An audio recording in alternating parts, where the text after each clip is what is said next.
Hello everyone, I hope आप सभी अच्छे होंगे। This is Himani Bharti and today in this video we will discuss about method of admission in class 1 in KVS. KVS में class 1 के admission का क्या method रहता है और किस सीक्वेंस में बच्चों की लॉटरी निकलती है एडमिशन के लिए, वो हम डिस्कस करेंगे।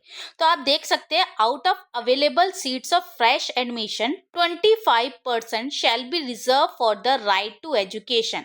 जितनी भी सीट्स अवेलेबल होती है उसकी 25% आरटीई वाले बच्चों के लिए रिजर्व होती है। ठीक है, here by right to education means RTE. 15% shall be reserved for SC, और एससी कैंडिडेट्स के लिए 15% सीट रिजर्व होती है। 7.5 shall be reserved for ST, ST candidates के लिए 7.5% सीट रिजर्व होती है। And 27% is reserved for OBC non creamy layer, जिसे हम ओबीसी एनसीएल भी कहते हैं, right. After admission of students under RTE act 2009 followed by the children with special needs, जब आरटीई बच्चों का एडमिशन हो जाता है 25% सीट्स फिल हो जाती है, मतलब अगर क्लास की स्ट्रेंथ 40 है तो उसमें से 10 बच्चे हमारे आरटी के होते हैं, तो उनकी जब सीट्स फिल हो जाती है फिर एडमिशन किया जाता है चिल्ड्रन विद स्पेशल नीड्स का। The children belonging to category 1 will be taken up, और जो कैटेगरी 1 के चिल्ड्रन विद स्पेशल नीड्स है, जो कि सेंट्रल गवर्नमेंट एम्प्लॉयज के बच्चे हैं, उनको सबसे पहले प्रायोरिटी दी जाती है। The student admitted under category 1 will also include SC, ST, OBC, NCL, और जो कैटेगरी 1 में जो बच्चों का एडमिशन होता है उसमें हमारे एससी, एसटी और ओबीसी भी इंक्लूडेड होते हैं। Similarly after admission of category 1, admission of category 2 will be taken up, which will include SC, ST, OBC, NCL up to class category 3 in case of project and IHL school. और category 1 के बाद फिर priority दी जाती है category 2, जिसमें हमारी autonomous body PSUs आते हैं सेंट्रल गवर्नमेंट के, right. The shortfall in the number of candidate on a seat reserved for SC, ST, OBC, NCL will be worked out after considering the number of SC, ST, OBC children under admitted RT quota and category 1 and 2. ठीक है। The reservation norms shall be applicable within approved class strength 40, और हमारी class strength की क्या है, हमारी 40 class strength है पर सेक्शन। एक सेक्शन में स्ट्रेंथ कितनी रहेगी, 40, और वो किस तरह से रहेगी तो आप देख सकते हैं, आरटी हमारी 25%, दैट इज 10 सीट्स हमारी आरटी बच्चों की होती है, विच में include the SC, ST, OBC, जिसमें ये भी इंक्लूड होते हैं। फिर एससी के लिए 15% हमारी रिजर्व होती है, मतलब 6 सीट्स हमारी एससी कैंडिडेट्स के लिए होती है। देन आफ्टर दैट एसटी के लिए हमारी 3 सीट्स रिजर्व होती है।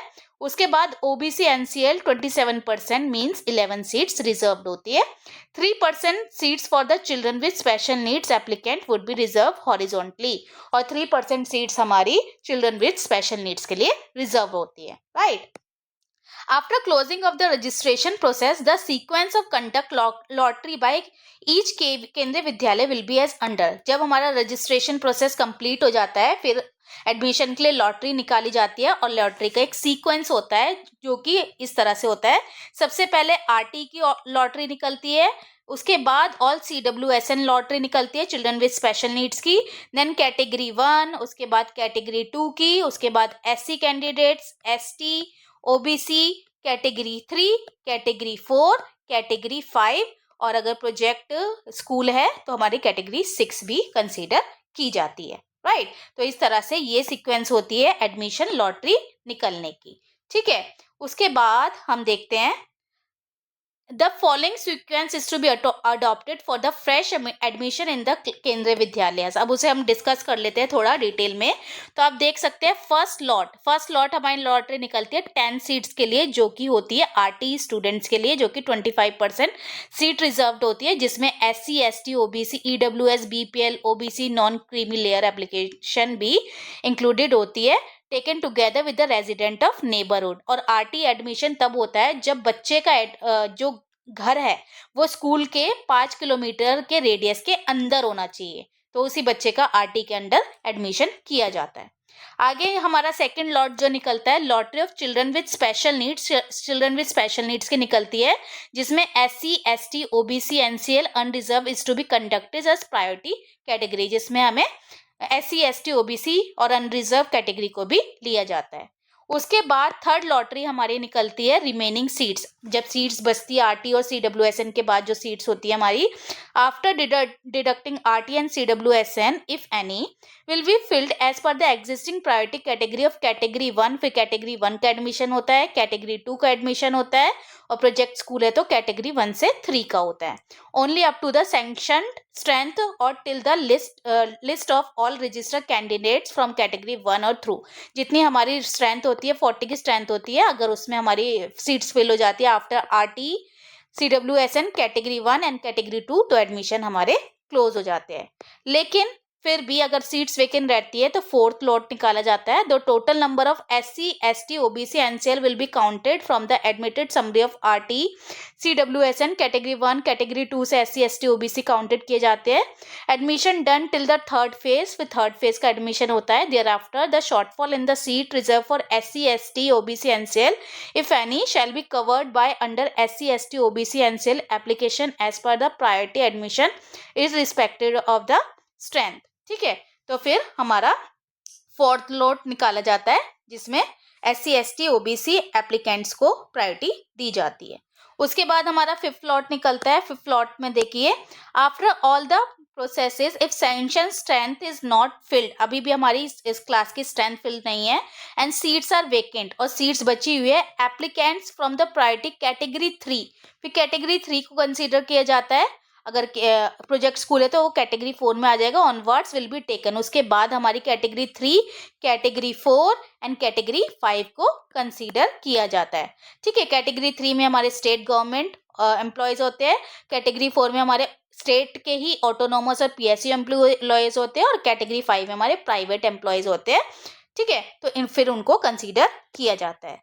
उसके बाद filling of the over vacant reserved seat in case of adequate number of candidate registered online are not available। अगर फिर भी हमारी सीट जो है वेकेंट रह जाती है, ऑनलाइन फॉर्म जो है जितने हमें चाहिए होते हैं उतने नहीं फिल होते हैं, तो क्या होता है, for filling unfilled quota of reserve seats for RT SC ST OBNCL a separate advertisement is to be given to the schedule of admission by the concern Kendriya Vidyalaya for offline registration of the candidate belonging to the particular category only. फिर क्या निकाली जाती है, offline mode में हमारे admission निकाले जाते हैं अगर ऑनलाइन में हमें जो है हमारी सीट्स जो है फिल नहीं होती। द कैंडिडेट दस रजिस्टर ऑफलाइन में be admitted based on their priority category to fulfil the shortfall of reservation quota. तो जब ऑफलाइन मोड में कैंडिडेट्स को फिर जो है मौका दिया जाता है, even after going through the above exercise if the seats remain vacant then the following procedure may be adopted. अब इसके बाद भी ऑफलाइन फॉर्म निकलने के बाद भी 40 की हमारी स्ट्रेंथ पूरी नहीं होती है, सीट वेकेंट रह जाती है, तो फिर क्या होता है उसके बाद हम देख लेते हैं। In no case the seat reserved as per the RT will be dereserve. RT बच्चों की जो सीट्स है 10 सीट्स पर सेक्शन, उन्हें डी रिजर्व नहीं किया जा सकता, 10 एडमिशन तो आरटी में देने ही होते हैं। राइट, उसके बाद इन case of vacant seat of SC ST की सीट फिर भी वैकेंट रह जाती है, SC ST seat should be filled by after interchanging the seat as per the availability of registered candidate from the available SC SC social category priority list। Vacant SC seats may be filled by ST seat। ठीक है, अगर SC ST की जो है seats fill नहीं होती है, suppose करिए SC की सीट्स फिल नहीं होती और ST के फॉर्म ज़्यादा आ जाते हैं, तो हम ST बच्चों का भी उसमें कंसीडर कर सकते हैं SC की सीट्स में। और ऐसे ही इसको अपोजिट भी हो जाएगा, अगर SC के फॉर्म हमारे कम है और SC के फॉर्म ज़्यादा और ST के कम है, तो ST को के अंदर हम SC बच्चों को कंसीडर किया जा सकता है। Right, SC and ST candidate admitted taken together fall short of the total reserved of SC ST taken together। This aggregation may be obtained by counting all the admitted SC ST और total SC ST को count करके किया जाएगा। Candidates of all the category in the single section of KV total SC and ST seats are 9 seat हमारी SC ST की होती है, जिसमें से 6 SC की और 3 ST की होती है। Now suppose 8 SC and 1 ST are already admitted by the following above rule of interchanging due to non availability of either case and there are no more ST candidates. अगर suppose कीजिए 8 SC और 1 ST का admission हो जाता है और ST candidates हमारे पास और नहीं होते हैं, फिर क्या होता है, available to admit in case of 2 seats of ST will not be given to SC as already 9 SC/ST candidates has been admitted. तो हमारी 2 सीट जो बची ST की वो SC को नहीं दी जाएगी क्योंकि SC/ST की मिला के 9 सीट्स होती है जो कि फुलफिल हो गई है, राइट। उसके बाद देखिए क्लैरिफिकेशन दिया हुआ है, OBC NCL seat can not be interchange with SC/ST और RT। ओबीसी एनसीएल की सीट को हम इंटरचेंज नहीं कर सकते SC/ST से या फिर RT से, राइट। उसके बाद देखिए in case of seats of OBC NCL, अगर ओबीसी एनसीएल की सीट वेकेंट रह जाती है तो क्या होगा, after going through the process mention in para 4-6 still reserve seats of OBC NCL are unfulfilled. OBC NCL की सीट्स अभी भी बची हुई है, it may be filled with remaining wait listed eligible candidates from the priority category within the approve class strength. तो हमारे जो wait listed candidates होती है उन्हें एडमिशन दिया जाएगा, ठीक है, अप्रूव क्लास की स्ट्रेंथ के अकॉर्डिंग टू 40 स्ट्रेंथ हमें पूरी करनी है। आगे नोट्स में इन्होंने दे रखे हैं, the definition eligibility criteria of disadvantage group weaker section BPL OBC non creamy layer will be as per the notification of concern state government.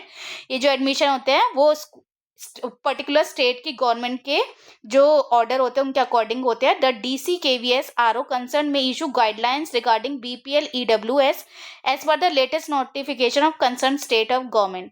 तो जो हमारे DC होते हैं KVS के वो पर्टिकुलर RO के लिए गाइडलाइंस निकालेंगे उस स्टेट की ये सिचुएशन देखते हुए BPL और EWS की। And last is admission test will not be conducted for class 1। Class 1 के लिए एडमिशन टेस्ट नहीं लिया जाता, बच्चों का एडमिशन लॉटरी बेस पे किया जाता है। तो ये था हमारा पूरा प्रोसीजर, बच्चों का एडमिशन कैसे होता है, लॉटरी कैसे निकलती है। आई होप आप सबको समझ आ गया होगा। Thank you so much everyone.